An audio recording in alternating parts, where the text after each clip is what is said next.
Avez-vous déjà subi une décharge du courant électrique lorsque vous êtes entré en contact avec une carcasse métallique des équipements tels que le moteur, le réfrigérateur, la machine à laver et j'en passe? Salut et bienvenue sur Teacher Elect, cette chaîne où nous vous éclairons sur des concepts électriques sans vous électrocuter. Dans cette capsule vidéo, nous parlerons de l'interrupteur différentiel qui est cet équipement de protection qui protège les personnes que nous sommes contre tout risque d'électrocution ou d'électrisation. Nous verrons tour à tour sa définition, son fonctionnement, les types d'interrupteurs différentiels ainsi que la nature des équipements qu'ils peuvent alimenter. Nous continuerons par les critères de choix et nous terminerons par quelques astuces de maintenance. Restez scotchés jusqu'au bout car que vous soyez professionnel ou apprenti, ce que vous allez voir constituera le socle de votre formation en électricité bâtiment. On se voit derrière l'écran pour la suite.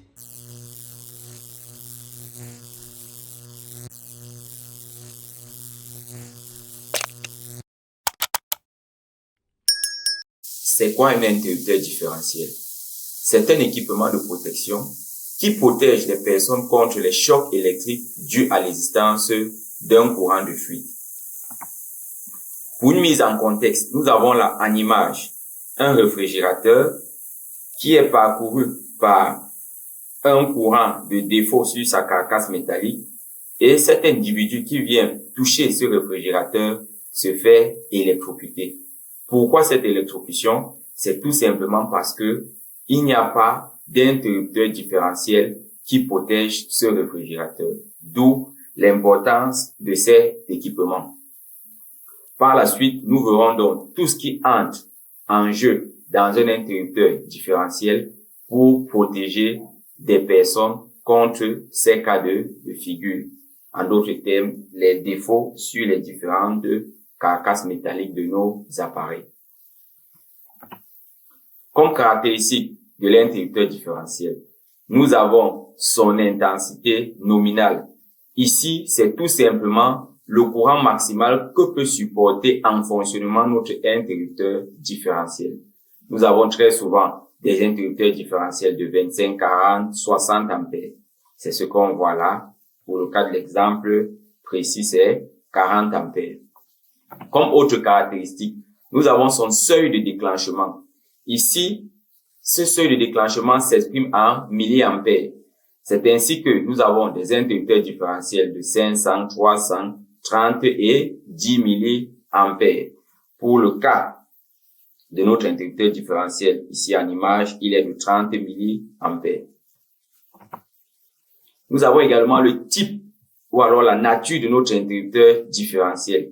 Ici, c'est le type AC, tel que vous voyez. Nous verrons plus tard les différents types et leurs fonctions. Ici, donc, c'est un type qui est utilisé pour protéger les circuits simples, comme l'éclairage, les prises de confort et le chauffage. Enfin, nous avons le bouton test que vous voyez ici en blanc. C'est un bouton qui nous permet de tester si notre interrupteur différentiel fonctionne normalement ou pas. Nous y reviendrons par la suite. En guise de constitution, nous avons ici la structure interne de notre interrupteur différentiel. Nous avons ici notre interrupteur différentiel qui va alimenter un récepteur et voilà sa structure externe et ici voilà sa structure interne. Comme différentes parties de la structure interne, nous avons la bobine de phase, la bobine de neutre, la bobine de détection, la tore de détection, ainsi que notre électroaimant. Ici, bien évidemment, ce sont les manettes pour couper la phase et le neutre. C'est cette manette-ci. Comme fonctionnement, vous devez savoir que le principe de fonctionnement d'un interrupteur différentiel revient à surveiller le courant qui passe par la phase et le neutre. Dans un fonctionnement normal, tout le courant qui passe par la phase doit retourner, ou alors tout le courant qui entre par la phase devrait retourner par le neutre. C'est ainsi qu'on vous dit, le courant électrique entre dans les circuits par les fils de phase et ressort par les fils de neutre. L'interrupteur différentiel compare les entrées et sorties des intensités du circuit en permanence. S'il trouve une différence de courant liée à la terre, il coupe aussitôt le courant. Cette différence est mesurée en milliampères. Par exemple, un interrupteur différentiel qui a une sensibilité de 30 milliampères coupe le courant s'il trouve une différence d'intensité supérieure à 30 milliampères.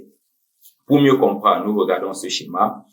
Comme on a dit, en fonctionnement normal sur un interrupteur différentiel, le courant qui entre par la phase doit venir au sorti par le neutre. Si jamais le courant qui entre par la phase est différent de celui qui entre par le neutre et que cette différence est au-delà de la sensibilité de notre interrupteur différentiel, alors celui-ci va couper le courant au niveau de notre appareil. C'est ce que nous allons voir par la suite. En termes donc de fonctionnement, comme nous le disions, nous avons là notre constitution interne. Ici, nous avons cette bobine-ci. La bobine de neutre que vous voyez en bleu, la bobine de phase en rouge et la bobine de détection en noir. Comme on l'a si bien dit, tant que le courant qui entre par la phase ressort par le neutre, nous n'avons pas de problème. Sauf que ici, nous voyons un courant qui entre dans la phase de 5,5 ampères et un autre qui ressort à 5 ampères. Du coup, il y aura un courant qui va circuler dans cette ore magnétique. Et une bobine en présence d'un champ magnétique, cela va générer une tension ou alors une FEM. Une fois cette FEM détectée par ce qu'on a appelé la bobine de détection, celle-ci va intimer l'ordre à l'électroaimant ici présent pour faire baisser les manettes de notre interrupteur différentiel. Je me répète, tant que le courant qui entre par la phase est identique à celui qui ressort par le neutre, notre interrupteur différentiel est en fonctionnement normal. Dès lors que le courant qui entre par la phase est différent de celui qui entre dans le neutre et que cette différence dépasse le seuil de sensibilité de notre interrupteur différentiel, il y aura une tension qui va apparaître dans la bobine de détection et elle va donner l'ordre à cet électroaimant d'ouvrir la manette de notre interrupteur différentiel. Ceci dans l'optique de protéger toute personne qui viendrait à être en contact avec la carcasse métallique en question, par exemple ce récepteur. Parce que si le courant qui entre par la phase ne ressort pas intégralement par le neutre, ça veut dire qu'une partie de ce courant circule dans cette carcasse métallique. Et un interrupteur différentiel bien dimensionné, celui-ci sera renvoyé vers la terre et l'interrupteur différentiel coupera le courant. Pour être plus clair, au départ, notre interrupteur différentiel sera en position on et il va alimenter cette machine à laver. Une fois le courant de fuite ici en rouge détecté, celui-ci sera redirigé vers la terre. On se retrouve dans l'étape où le courant qui entre par la phase n'est pas celui qui ressort entièrement par le neutre. Il y a un léger courant de fuite. Comme ce courant de fuite dépasse la sensibilité de 30 milliampères de notre interrupteur différentiel, alors notre interrupteur différentiel va couper le courant. Comme vous voyez ici, la manette est baissée. Vous voyez bien qu'aucun disjoncteur divisionnaire ici n'est baissé. C'est uniquement l'interrupteur différentiel qui va se baisser pour protéger l'ensemble des circuits ou des charges protégées par ces différents disjoncteurs divisionnaires. Si une personne par inadvertance viendrait à toucher cette machine à laver, elle ne pourra pas être en danger car l'interrupteur différentiel aura déjà fait son job. Voilà un peu de façon illustrée ou alors schématisée le principe de fonctionnement d'un interrupteur différentiel. Donc, il est là pour nous protéger contre les défauts de courant présents sur les carcasses métalliques de nos récepteurs. Donc, s'il y a notre interrupteur différentiel et qu'il y a une mise à la terre, nous ne souffrons de rien. Notre installation sera mise hors service par notre interrupteur différentiel en cas de présence de courant de fuite. Il existe donc plusieurs types d'interrupteurs différentiels. Nous avons l'interrupteur différentiel de type AC qui sera toujours détecté par ce symbole que vous voyez là. L'interrupteur différentiel de type A qui sera toujours remarqué par ce symbole, la sinusoïde et un signal redressé. C'est ce qu'on voit ici. Nous aurons enfin un interrupteur différentiel de type F ou HPI qui sera remarqué par le même symbole que l'interrupteur différentiel de type A, mais sauf que sur l'interrupteur en question, vous aurez la mention HPI. Vous voyez ici, on a le même symbole, mais il n'y a pas la mention HPI ici. Ça veut dire que c'est le type A. Ici, nous avons le même symbole avec la mention HPI à côté. Cela sous-entend que nous avons affaire à un interrupteur différentiel de type F. Maintenant, chaque type a une fonction particulière. C'est ce que nous allons voir. L'interrupteur différentiel de type AC, lui, il détecte les courants de fuite alternatifs et est recommandé pour des appareillages tels que l'éclairage, les prises de confort, le chauffage et j'en passe. L'interrupteur différentiel de type A, lui, il est conçu pour détecter les défauts de courants alternatifs ainsi que ceux des courants continus pulsés. Lui, il est utilisé pour protéger des équipements tels que les plaques à cuisson, les lave-linges, les sèche-linges ou les prises pour véhicules électriques. L'interrupteur différentiel de type F, lui, il détecte également les courants alternatifs et les courants continus pulsés, sauf qu'il a une immunité au déclenchement intempestif plus importante que le type A. C'est dans ce sens que lui, il sera conçu pour protéger les équipements informatiques tels que les ordinateurs, l'alarme et le congélateur. Nous voyons ça ici en synthèse dans ce tableau. Donc ici, nous avons les différents appareillages que l'on retrouve dans nos domiciles, ainsi que les types d'interrupteurs différentiels que nous pouvons utiliser.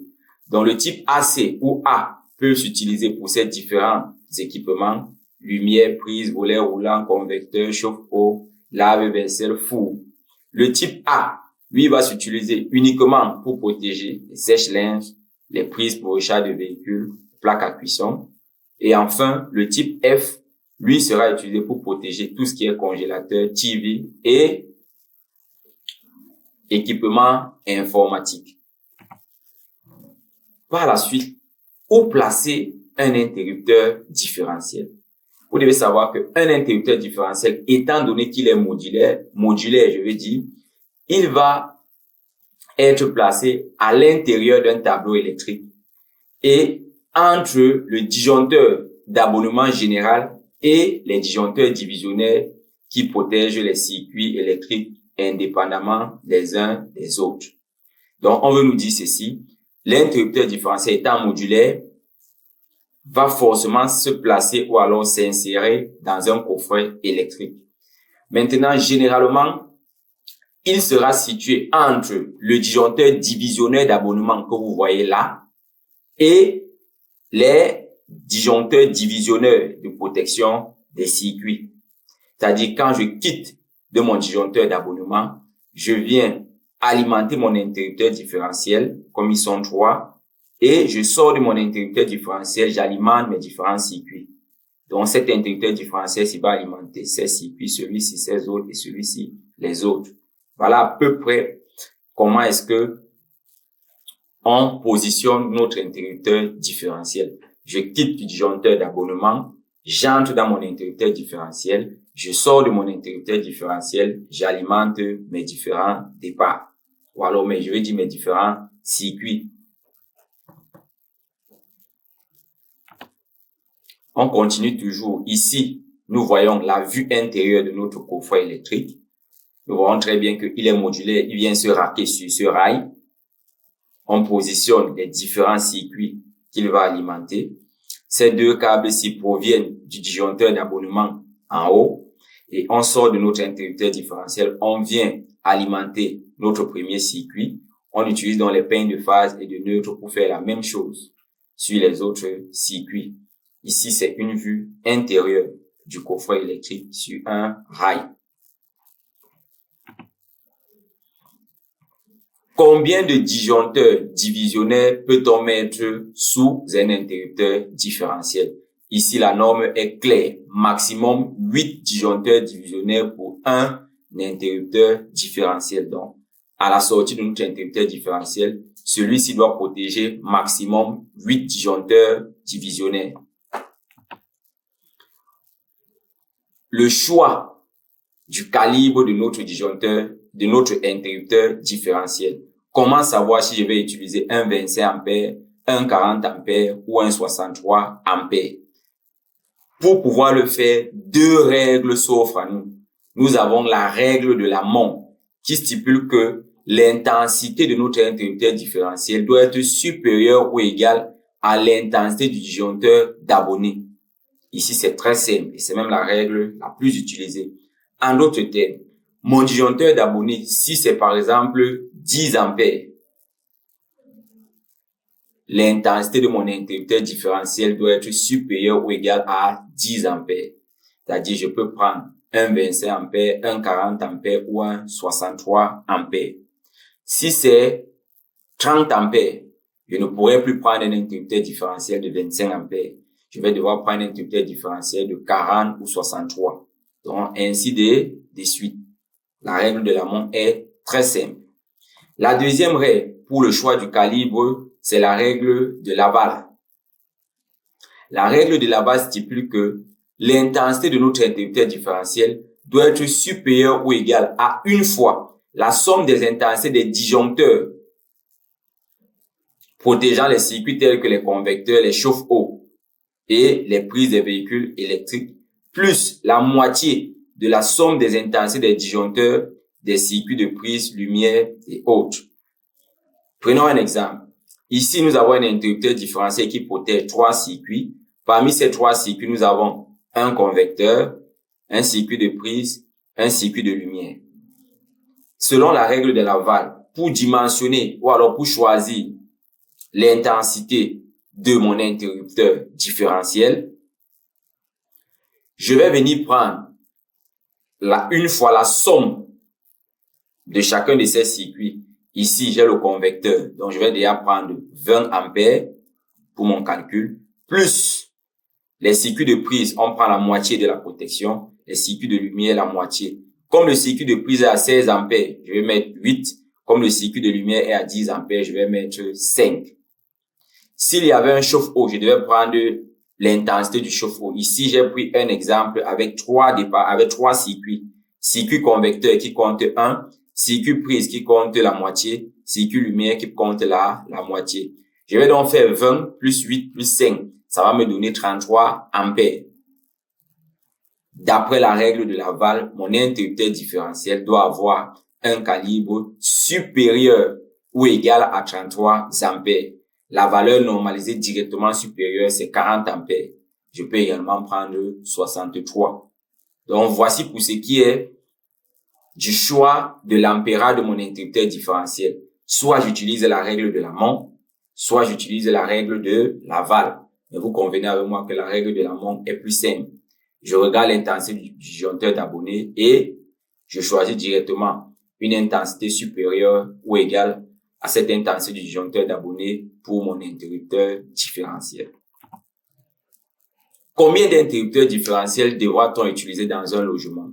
À ce niveau également, la norme NFC 1500 est claire. Au moins 2 interrupteurs différentiels. Le premier de type AC, vous connaissez déjà ce que c'est, et le second de type A. Tous les deux avec une sensibilité de 30 mA au maximum. Et cela, quelle que soit la taille du logement. C'est-à-dire s'il faut s'en tenir à la norme. Que votre logement soit petit ou grand, votre installation doit contenir minimalement 2 interrupteurs différentiels. Quels sont les critères de choix d'un interrupteur différentiel? Nous aurons d'abord le type d'interrupteur différentiel. Est-ce un type AC, A ou F? C'est à nous de savoir les charges qu'on va alimenter. À partir de ces charges, on saura faire facilement le choix. Nous avons le calibre. Est-ce un interrupteur différentiel de 25, 40, 63 ampères? Ici, nous allons utiliser la règle de la Monk ou de la Wahl. Nous avons la sensibilité. Ici, ça sera forcément 30 mA parce que c'est la norme qui préconise. Nous avons également le nombre de pôles. Si nous sommes dans un système monophasé, nous allons prendre un interrupteur différentiel de 2 pôles. Si nous sommes dans un système triphasé, nous allons prendre un interrupteur différentiel tétrapolaire. En d'autres termes, de 4 pôles. Quelques notions à savoir. Vous devez savoir que l'interrupteur différentiel ne protège pas les installations contre les surcharges et les courts-circuits. Donc, n'achetez jamais un interrupteur différentiel parce que vous pensez qu'il va vous protéger contre les surcharges et les courts-circuits. Faux et faux. Celui-ci protège uniquement contre les courants de fuite ou encore les défauts d'isolement. L'interrupteur différentiel n'a pas de pouvoir de coupure. Ça rejoint la première notion. Le fait de ne pas avoir de pouvoir de coupure sous-entend que celui-ci ne peut pas protéger contre les courts-circuits. L'interrupteur différentiel n'a pas de courbe de déclenchement. Cela rejoint également la première thèse. L'interrupteur différentiel n'ayant pas de courbe de déclenchement, celui-ci ne peut pas protéger contre les surcharges. À titre de rappel, il existe 3 courbes de déclenchement, la courbe B, la courbe C et la courbe D. Nous consacrerons une vidéo pour parler des courbes de déclenchement. Enfin, l'interrupteur différentiel en cas de défaut d'isolement coupe un ensemble de circuits. Il faudra procéder à la recherche du défaut pour identifier le circuit en défaut et résoudre son problème. Ça veut dire, on l'a vu précédemment, à la suite d'un interrupteur différentiel, il y a plusieurs disjoncteurs divisionnaires. Si un de ces disjoncteurs divisionnaires a un défaut d'isolement, l'interrupteur différentiel va couper l'ensemble des circuits. Ceci nous amène donc à voir quelques règles de maintenance en cas de défaut. La première règle est de savoir que vous devez appuyer au moins une fois par mois sur le bouton test de votre ou de vos interrupteurs différentiels. Dès que vous appuyez sur ce bouton, vous devez constater que la manette doit s'abaisser aussitôt. Comme vous observez ici, à peine nous avons appuyé, la manette s'est abaissée. Cela montre que votre interrupteur différentiel fonctionne normalement. Maintenant, si ce n'est pas le cas, votre interrupteur différentiel est défectueux et il convient de le remplacer. Donc, si je viens, j'appuie sur le bouton test de mon interrupteur différentiel, celui-ci ne déclenche pas, alors mon interrupteur différentiel n'est plus en état. Il faudrait le remplacer. Si on ne le remplace pas, nous devons savoir que les protections contre les courants de fuite ou défaut d'isolement ne sont plus protégées. Si tout se déroule comme prévu, c'est-à-dire après le test, la manette s'abaisse, on va juste relever la manette pour rétablir le courant. Et bien évidemment, l'appui sur le bouton test se fait en présence du courant. C'est-à-dire il faudrait qu'il y ait un courant qui arrive à l'entrée de notre interrupteur différentiel. S'il n'y a pas de courant, bien évidemment, appuyer sur le bouton test ne servira à rien, car la manette ne le déclenchera jamais. Comme autre notion de maintenance, que faire en cas de défaut? C'est-à-dire comment retrouver le circuit qui a le défaut en question. Alors, en cas de défaut, voilà comment va se présenter notre coffret. Nous aurons notre disjoncteur divisionnaire levé et notre interrupteur différentiel abaissé. Si nous levons cet interrupteur différentiel et qu'il se lève sans problème, ça veut dire que le défaut n'était pas permanent, c'était juste un défaut passager. Maintenant, si nous le levons et qu'il retombe encore, ce que nous allons faire, nous allons baisser tous les disjoncteurs divisionnaires. Une fois ces disjoncteurs divisionnaires baissés, nous allons lever la mallette de notre interrupteur différentiel. Une fois levé, nous allons voir que celui-ci ne tombe plus. Maintenant, nous allons lever un par un chaque manette des disjoncteurs divisionnaires jusqu'à trouver le disjoncteur divisionnaire qui fait abaisser la manette de l'interrupteur différentiel. Donc, je me répète, le défaut constaté par l'interrupteur différentiel, celui-ci va se baisser pour couper le courant. Quand j'arrive, première intention, je relève la manette. Si celle-ci s'abaisse, ça veut dire que le défaut est permanent. Si celle-ci ne s'abaisse plus, ça veut dire que c'était un défaut passager. Maintenant, dans le cas où je relève, elle s'abaisse toujours.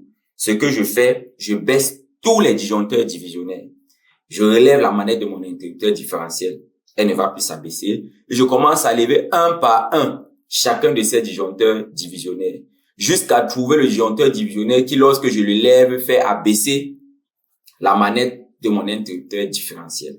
Quand j'ai trouvé ce disjoncteur divisionnaire, je le laisse baisser et je relève toutes les autres manettes pour la continuité de service.